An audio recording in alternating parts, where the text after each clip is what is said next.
बात करेंगे महाराष्ट्र एटीएस की, तो महाराष्ट्र एटीएस ने 24 सितंबर को एक खुसूसी अदालत में एक दरख्वास्त दायर की थी, जिसमें दहशतगर्दी के 2 मुलजिमीन जाकिर हुसैन शेख और रिजवान मोमिन की हिरासत मांगी गई थी, जो 4 अक्टूबर तक अदालती तहवील में है। 40 साल रिजवान को 19 सितंबर को महाराष्ट्र एंटी टेररिज्म स्क्वाड ने गैरकानूनी सरगर्मियों की रोकथाम एक्ट के तहत गिरफ्तार किया था। रिजवान के खिलाफ इल्जामात में से एक ये है कि जाकिर 18 सितंबर को उसकी गिरफ्तारी से फौरी कब्ल 4 दिन तक उसके साथ रहा। रिजवान को अगले दिन गिरफ्तार कर लिया गया। दोनों अफराद को इस हफ्ते के शुरू में अदालत में पेश किया गया और उन्हें अदालती तहवील में भेज दिया गया है।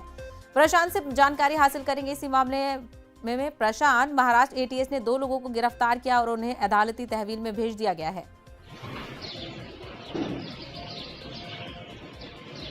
देखिए, दोनों को, जाकिर और रिजवान की बात की जाए तो उससे पहले जान मोहम्मद को दिल्ली स्पेशल सेल ने मुंबई से गिरफ्तार किया था, जिसके बाद दिल्ली से जो इनपुट मिला था उसके बिहाफ पे जो है नागपाड़ा इलाके से जो है रिजवान जाकिर को जो है गिरफ्तार किया गया। जाकिर से लिंक मिलने के बाद रिजवान की गिरफ्तारी एटीएस ने मुंबई से की थी और दोनों को कोर्ट में पेश किया था। 2 दिन की दोनों की कस्टडी ली थी, लेकिन अगली बार जब दोनों को पेश किया तो एटीएस ने खुद दोनों की रिमांड नहीं मांगी थी।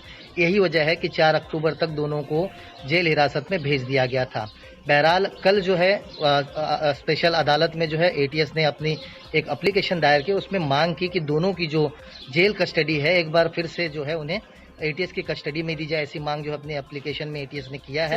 तो एटीएस को कोई बड़ी लीड मिली है, कोई इन्फॉर्मेशन मिली है, एटीएस की कार्रवाई के बाद कार्रवाई शुरू हो गई और अदालती तहवील में भेज दिया गया। प्रशांत, हमसे बात करने के लिए बेहद शुक्रिया।